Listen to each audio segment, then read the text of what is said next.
Good morning, ladies.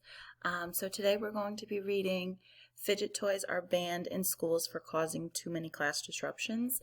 And unfortunately, Miss Egg forgot to put the learning target here, but what we're going to be doing today is identifying the positives and negatives from a current events article. So this is all about fidget spinners and their positives and negatives.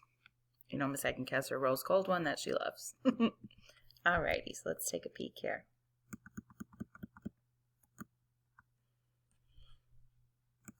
Chicago, Illinois.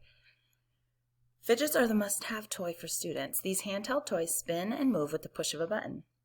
Students will not stop playing with them at school and even during class. Experts say that the spinning toy is more than just a toy. It can be used as a therapy tool. Supporters of its use call it Fidget Therapy. It works by keeping a student's hand busy and helps them concentrate and focus for longer. There are some teachers who do not find the toys useful in classrooms, so they see them as distracting toys instead of useful tools. As a result, many schools are banning fidgets from the classroom. Coming in many bright colors and types, fidgets can be bought almost anywhere. The most popular type is the three-pronged plastic and the metal device with the ball in the center. Pushing the ball at the center spins the fidget. Buying one will cost anywhere between $20 to just a few dollars at local convenience stores.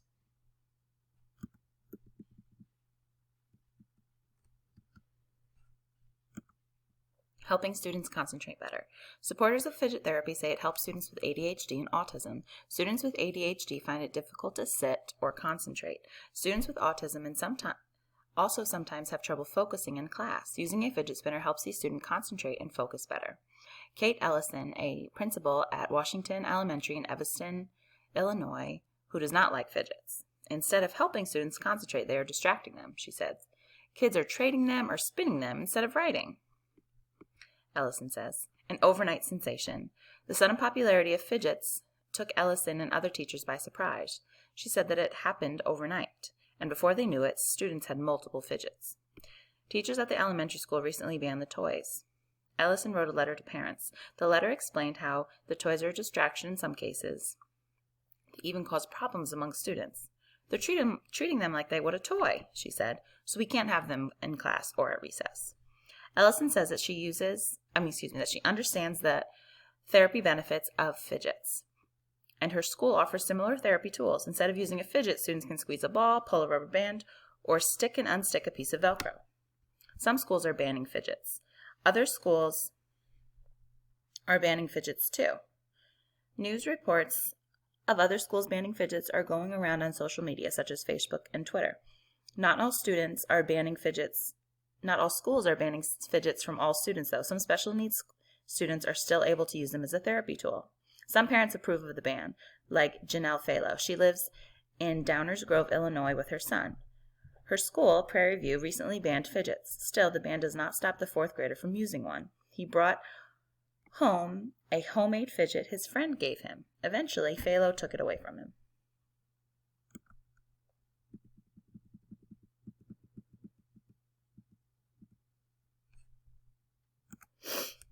I don't think he needs it, she said. I don't want him to get in trouble. Occupational therapists are experts on students with special needs. They think fidgets are a therapy tool that works. Sandra Schreiskind works for the American Occupational Therapy Association. People naturally fidget, she says. Tapping the foot, hair twirling, or even getting up to sharpen a pencil are all examples of students fidgeting. Instead of fidgeting, a student can use the fidget tool. This helps them focus on the task at hand. Therapists are in favor of them. Students need to take breaks to help concentrate better. It's the same reason why recess helps, says Christy Coig. She does research about occupational therapy at New York University. Stretching exercises and water breaks are used in schools too. All of these practices help students focus and learn.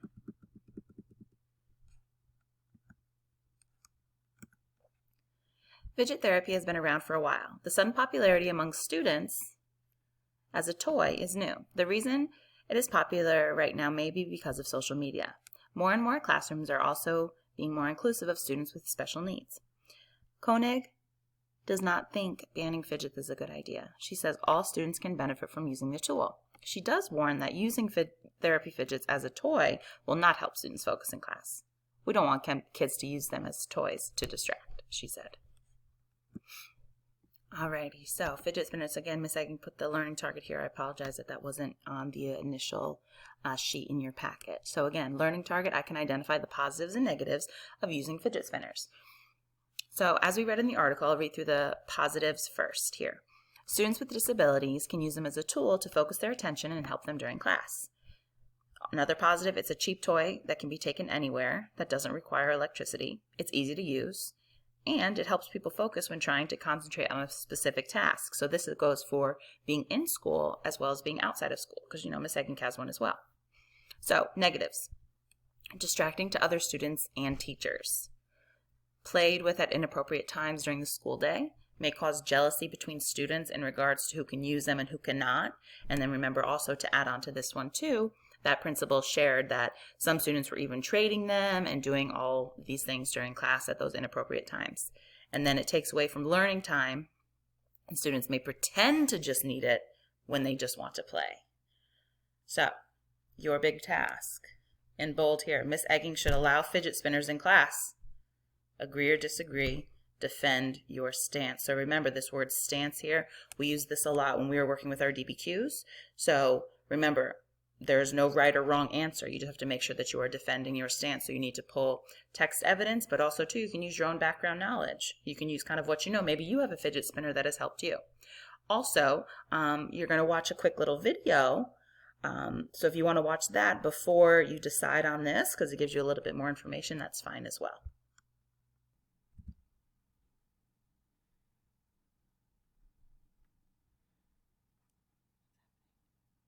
Of the fidget spinner, but if you haven't, good for you. But you might not have heard that it can purportedly help you learn better, concentrate, and focus. The Good Stuff producer Matt Weber looks into the supposed benefits of the fidget spinner and finds out whether or not they're as overhyped as the device itself. Take it away, Matt.